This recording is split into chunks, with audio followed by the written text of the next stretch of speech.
வந்தவாசி ஆண்கள் மேல்நிலைப்பள்ளியில் நடைபெற்ற விழாவில் 1,47,513 மாணவர்களுக்கு விலையில்லா சீருடைகள், 21,633 மாணவர்களுக்கு விலையில்லா மிதிவண்டிகள் வழங்கும் நிகழ்வை அமைச்சர் துவக்கி வைத்தார். திருவண்ணாமலை மாவட்டம் வந்தவாசி ஆண்கள் மேல்நிலைப்பள்ளியில் நடைபெற்ற விழாவிற்கு மாவட்ட ஆட்சித்தலைவர் பாஸ்கர பாண்டியன் தலைமை தாங்கினார்.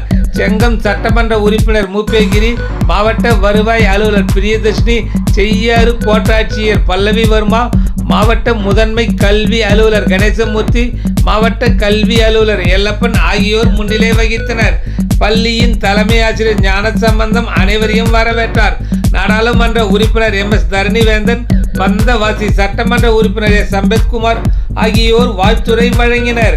பொதுப்பணித்துறை அமைச்சர் ஏவா வேலு சிறப்புரையாற்றி மாணவர்களுக்கு விலையில்லா மிதிவண்டி, மேலும் மாணவர்களுக்கு விலையில்லா சீருடைகளை வழங்கும் நிகழ்வை துவக்கி வைத்தார். நிகழ்ச்சியில் திமுக நகர செயலாளர் தயாளன் மற்றும் உள்ளாட்சி பிரதிநிதிகள், அரசு அதிகாரிகள் உட்பட ஏராளமானோர் கலந்து கொண்டனர்.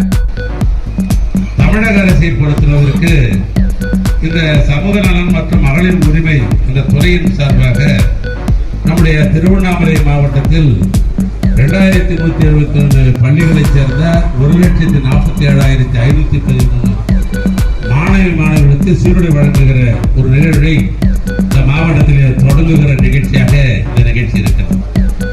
கல்வி மாவட்டத்தை பொறுத்தவரைக்கு 167 பள்ளிகளைச் சேர்ந்த 9,862 பள்ளி மாணவர்களுக்கு 48.32 கோடி ரூபாயிலும், 11,265 பள்ளி மாணவிகளுக்கு 56 கோடி ரூபாய், அதாவது 11,769 பள்ளி மாணவிகளுக்கு 56,000 கோடி ரூபாயில் 56,000 கோடி ரூபாயில் இந்த ஆக மொத்தம் நம்முடைய மாவட்டத்தில் 21,633 விலையில் மிதிவண்டி ஏறத்தாழ 10.32 கோடி மதிப்பீட்டில் வழங்கப்படுவதற்காக ஒரு நிகழ்ச்சி இங்கே நடைபெற்றுக் கொண்டிருக்கிறது.